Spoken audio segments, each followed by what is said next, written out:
Now, the Madlanga Commission will today continue to hear the evidence of crime intelligence boss Lieutenant General Dumisani Khumalo. The probe by Khumalo of alleged organised crime syndicates led to the arrest of Katiso Molefe and Vusimuzi Matlala. Let's cross to SABC News reporter Canny Maphanga. I beg your pardon, I think it's Ayanda Nyathi for this particular crossing. Ayanda, you know, this is certainly going to be a very important day as we see, firstly, more revelations coming through, and also to see new witness leader as well, Matthew Chaskelson. So perhaps talk to us about, you know, today and what we're expecting.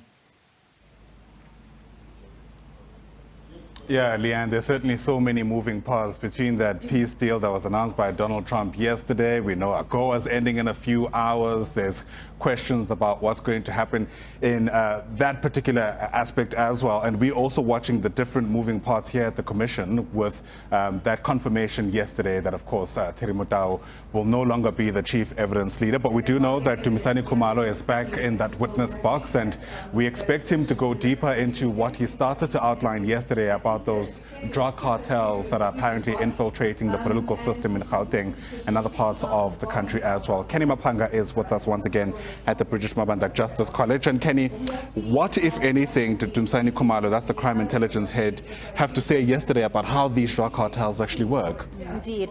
He painted quite a disturbing picture of how cartels work in South Africa. You expect that syndicates of this nature would not have, or rather be able to breathe life in the everyday activities or spheres of our constitutional democracy, but it appears that they're quite embedded in various parts or institutions that fall within the criminal justice system, and that is critical for that cartel to thrive. In order for it to thrive, it needs to have its hands in all of the cookie jars and have the support of all of those structures in order to suppress any form of threats that could threaten its survival in its operations wherever it is conducted. In this case, we're talking about the Gauteng province.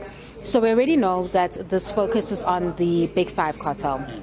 And we know two of its members, alleged members, that is Katiso Molefe and Vusimuzi Matlala. But if we look at the structure that General Khumalo painted before the commission, because he says you have to have a ringleader, and then they get the other members who fall in the, I guess, the structure, the full organogram of the cartel. We see that Katiso and Vusimuzi Matlala are at the bottom of the organogram, but there are three other figures or blocks created for three other figures, with the top figure not being revealed, those three.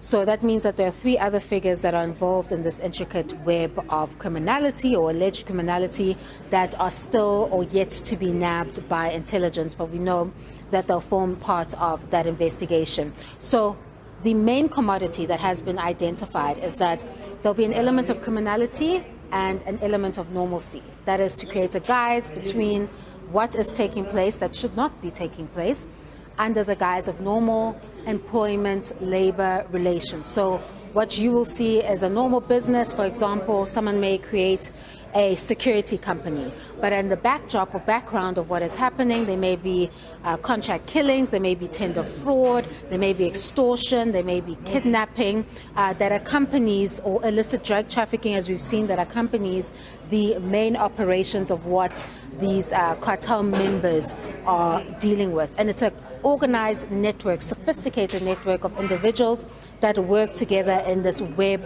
of criminality. As I mentioned earlier, there are so many moving parts, and I see people already starting to make inferences and make connections between what the SIU, for example, had to say yesterday, with Vusimuzi Matlala's name coming up as being involved in the apparent syndicates that are working at Tembisa Hospital, and what we're learning might be involved as part of these cartels. Yeah, exactly. That's right there. Dumisani Khumalo testifies that they create shell companies, a number of shell companies, and those are involved in tenders. And you could see from the SIU's presentation yesterday that Vusimuzi Matlala had a number of tenders through various shell companies at that Tembisa hospital. So that spells out exactly what he's saying, that these operations continue within this dark, sinister web of these legitimate, and I use that term quite loosely, operations, but at the roots level is what you see is this criminality of alleged illicit drug trafficking, and you're seeing it coupled with contract killings. And we know that at least in the issue of Tembiso Hospital, that several whistleblowers have lost their lives pertaining to what they flagged to be incorrect in those particular tenders. So that web is being explained in quite detail by Khumalo, and he's going to great lengths to show how the connections take place, and that exercise is done through the WhatsApp exchanges or electronic communications that have been extracted from the phone or cellular devices of Vusimuzi cat Matlala. And it is there that you're able to see all the different role players that he is in communication with. For example, the name of Brown Mokgotsi comes up again, and Khumalo testifies that he allegedly received a payment from Matlala for the ANC activities of the police minister, allegedly. So already you're seeing a tie from this dark syndicate to what you're seeing as the political sphere, business, and other key institutions, because he mentions Metro Police officers, academics, etc., the nature. So we expect that that web will continue to be expanded on this morning, as he shows how critical it is for these organized crime cartels or syndicates to have their hands in all institutions in order to thrive.